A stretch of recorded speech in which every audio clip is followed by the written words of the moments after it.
स्वागत है आपके अपनी YouTube चैनल पैशन कंपटीशन में। आइए आज देखते हैं 7 जुलाई 2019 को हुए सीटेट के पेपर को। इसमें हम लोग ईवीएस पोर्शन को डिस्कस करेंगे। इसके पहले भी चैनल पर सीडीपी के प्रीवियस ईयर क्वेश्चंस को करवाया जा चुका है। जिन्होंने ना देखा हो, इसका प्लेलिस्ट बना हुआ है, वो जाकर देख सकते हैं। आइए तो क्वेश्चन नंबर 61 से स्टार्ट करते हैं। निम्नलिखित में से क्या पेट्रोलियम से प्राप्त नहीं होता है? पहला है डीजल, दूसरा मोम, तीसरा ग्रीस या चौथा कोयला। तो आपका डीजल, मोम और ग्रीस ये पेट्रोलियम से प्राप्त होते हैं, जबकि कोयला पेट्रोलियम से प्राप्त नहीं होता है। क्वेश्चन नंबर 62 है, निम्नलिखित में से त्योहारों के उस समूह को चुनिए जिन्हें पूर्णिमा को मनाया जाता है। तो पूर्णिमा के दिन कौन कौन से त्यौहार मनाए जाते हैं? तो आपका होली, रक्षाबंधन और गुरु नानक जन्म दिवस, यह आपके पूर्णिमा के दिन मनाए जाने वाले त्यौहार होते हैं। क्वेश्चन नंबर 63 है, निम्नलिखित राज्यों के समूहों में से किसी एक समूह के समुद्र तट अरब सागर पर हैं, उन्हीं को चूज करिए। तो हर साल आपके सीटेट में मैप से 2 से 3 क्वेश्चंस तो फिक्स ही रहते हैं आने के लिए, ठीक है। तो अगर जैसे मान लीजिए कि आपका इंडिया का मैप हो गया, ठीक है, इसका मतलब तटीय भाग, तो यह आपका क्या होता है, बंगाल की खाड़ी होती है इस साइड, और इस साइड होता है आपका अरब सागर, ठीक है। तो यहाँ पर क्या होता है, आपका केरला होता है, और इसी के ऊपर क्या होता है, आपका कर्नाटक होता है, और यहाँ पर आपका गुजरात होता है। यह सब किससे लगे होते हैं? अरब सागर से लगे होते हैं। तो कौन कौन सा हो जाएगा? कर्नाटक, केरल और गुजरात, ये क्या हो जाएंगे? आपके अरब सागर से लगे हुए राज्य हो जाएंगे। आइए क्वेश्चन नंबर 64 देखते हैं कि हमारे देश के मानचित्र में झारखंड कहाँ स्थित है। देखिए फिर से आपका मैप से क्वेश्चन आ गया। अगर हम इसके प्रायद्वीपीय भारत को बना लेते हैं तो यहाँ पर हमारा उड़ीसा होता है, ठीक है, और जस्ट इसी से सटा हुआ इसी के ऊपर झारखंड होता है, ठीक है। तो उड़ीसा के ठीक उत्तर में ही क्या होता है, हमारा झारखंड। तो झारखंड कहाँ स्थित है हमारे देश में? तो उड़ीसा के उत्तर में हमारा झारखंड स्थित होता है। आइए क्वेश्चन नंबर 65 देखते हैं। 65 है कि आप एक्स पर स्थित हैं और आपका विद्यालय वाई पर स्थित है, ठीक है। आपके घर से आपके विद्यालय तक जाने के लिए कोई सीधी सड़क नहीं है, अतः आप पहले ए पर जाते हैं जो एक्स के ठीक उत्तर में 30 मीटर दूरी पर है।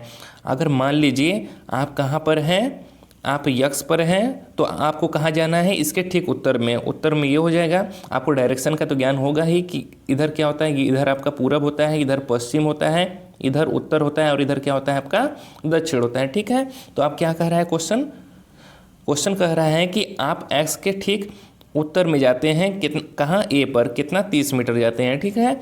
फिर आप बी पर जाते हैं जो ए के ठीक पश्चिम में जाने के लिए आप इधर चलेंगे, और यहाँ पर कहाँ पर आ गए आप? बी पर कितना? 40 मीटर, ठीक है। फिर कह रहा है कि फिर आप सी पर जाते हैं जो बी के ठीक उत्तर में है। बी के ठीक उत्तर में क्या है आपका? सी है। अब कितना चल रहे हैं आप? 30 मीटर चल रहे हैं।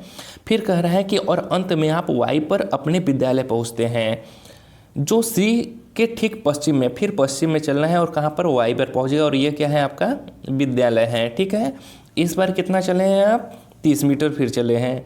तो क्वेश्चन कह रहा है आपसे कि विद्यालय के सापेक्ष आपके घर की सही दिशा क्या है? यह आपका घर है, ठीक है, ये आपका क्या है? घर है, और ये आपका विद्यालय है। तो विद्यालय के सापेक्ष आपके घर की डायरेक्शन पूछ रहा है, तो ये किधर हो जाएगा? अगर हम ऐसे बना लेते हैं, यह आपका पूरब है, ठीक है, यह आपका पश्चिम, यह उत्तर और यह दक्षिण है, ठीक है। तो विद्यालय देखिए ऐसे ही आ रहा है यहाँ पर, तो ये किधर आ रहा है? दक्षिण और पूरब के मध्य में आ रहा है। तो आपका विद्यालय कहाँ हो जाएगा? ऑप्शन नंबर 4, दक्षिण और पूरब में हो जाएगा, ठीक है दोस्तों। आइए क्वेश्चन नंबर 66 देखते हैं। कोई लड़का मड़गांव से 30 जून 2019 को किसी रेलगाड़ी में सवार हुआ।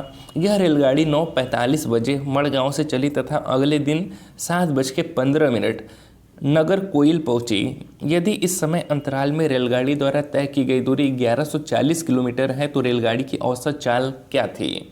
जब भी औसत चाल पूछे यानी कि स्पीड पूछे तो क्या हो जाता है आपका?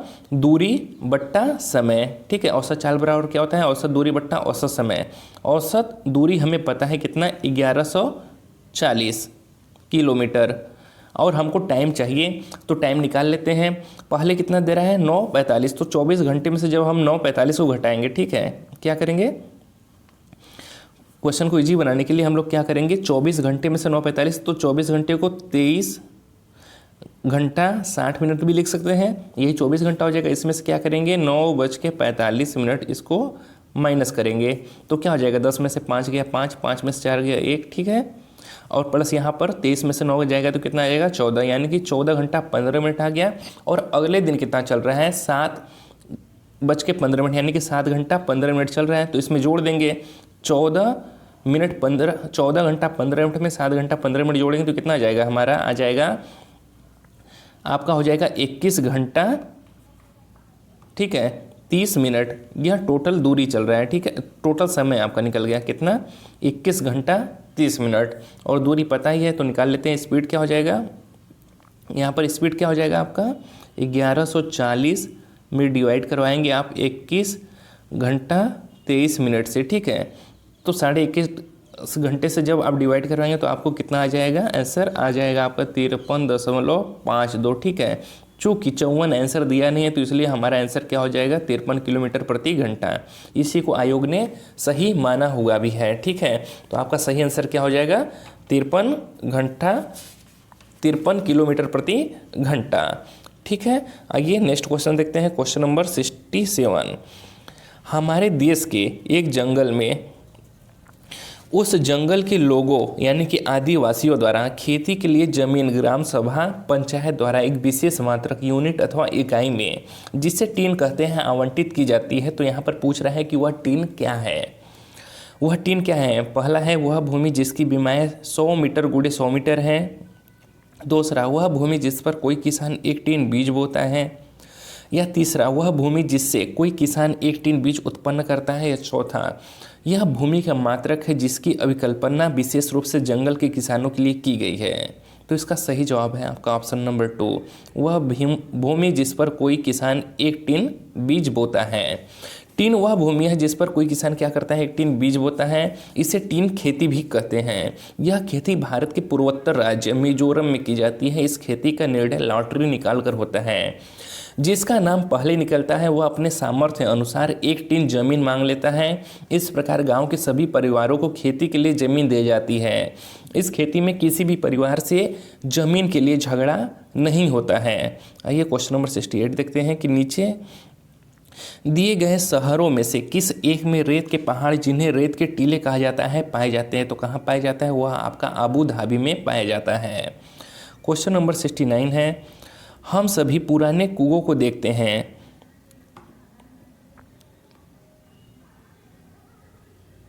क्वेश्चन नंबर 69 है कि हम सभी पुराने कुओं को देखते हैं जो अब सूख गए हैं। हमारे बड़े यह कहते हैं कि अब से लगभग 25 से 30 साल पहले इन कुओं में काफ़ी पानी था, परंतु अब ये पूरी तरह सूख गए हैं।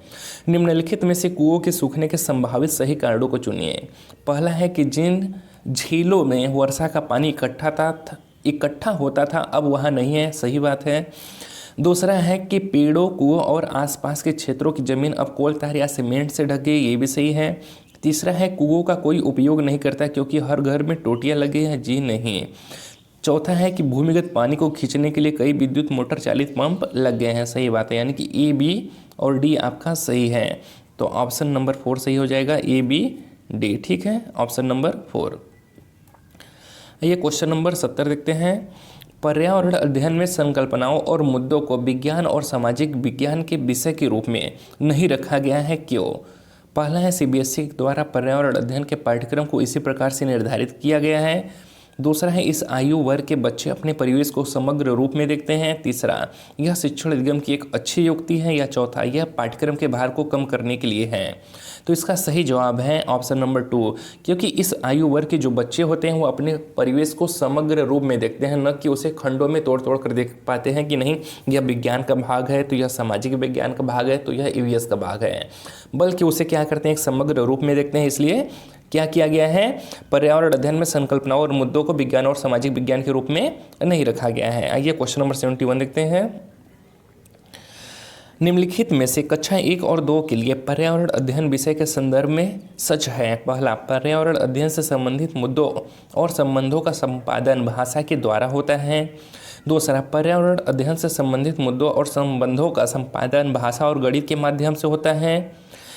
तीसरा है कक्षा 1 और 2 में पर्यावरण अध्ययन को एक नए विषय के रूप में प्रस्तुत किया गया है। या चौथा है कक्षा 1 और 2 में एक विषय के रूप में पर्यावरण अध्ययन समझने के लिए आसान नहीं है।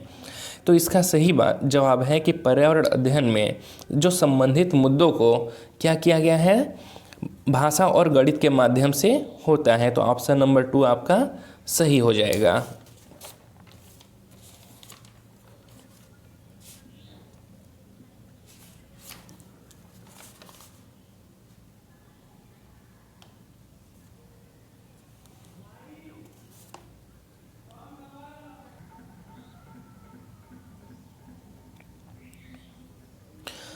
क्वेश्चन नंबर 72 है, पर्यावरण अध्ययन के पाठ्यक्रम में उप विषयों के स्थान पर थीम को प्रस्तावित किया गया है, क्यों? तो पर्यावरण अध्ययन में कुल 6 थीमों की बात की गई है। तो पहला है पर्यावरण अध्ययन में पाठों को कम करने के लिए, दूसरा है बच्चों के परिवेशी बोध में वृद्धि करने के लिए, या तीसरा है बच्चों के स्थानीय परिवेश के मुद्दों से जुड़े हुए और अंतः संबंधित समझ के विकास के लिए, या चौथा है उप विषयों की तुलना में थीम आधारित पर्यावरण अध्ययन का संपादन आसान है। तो इसका सही जवाब है ऑप्शन नंबर 3। ठीक है, पर क्या है, बच्चों के स्थानिक परिवेश के मुद्दों से जुड़े हुए और अंतः संबंधित समझ के विकास के लिए। आइए क्वेश्चन नंबर 73 देखते हैं। निम्नलिखित में से कौन सा वर्तमान पर्यावरण अध्ययन पाठ्यक्रम के 6 मुख्य थीमों में से एक नहीं है? भोजन, आवास, हम चीज़ें कैसे बनाते हैं, काम और खेल। तो भोजन, आवास और हम चीज़ें कैसे बनाते हैं मुख्य थीम है, जबकि काम और खेल यह क्या है, उप थीम है। किसका? परिवार का। ठीक है, यह किसका उप थीम है? परिवार एवं मित्र का उप थीम है। अगर यहीं पर पूछा जाए कि मुख्य थीमें कौन कौन से हैं, तो वह है आपका परिवार एवं मित्र, भोजन, पानी, आवास, यात्रा और हम चीज़ें कैसे बनाते हैं। यह पर्यावरण के मुख्य 6 थीम है। क्वेश्चन नंबर 74 है, निम्नलिखित में से कौन सा एक पर्यावरण अध्ययन के संबंध में सच नहीं है?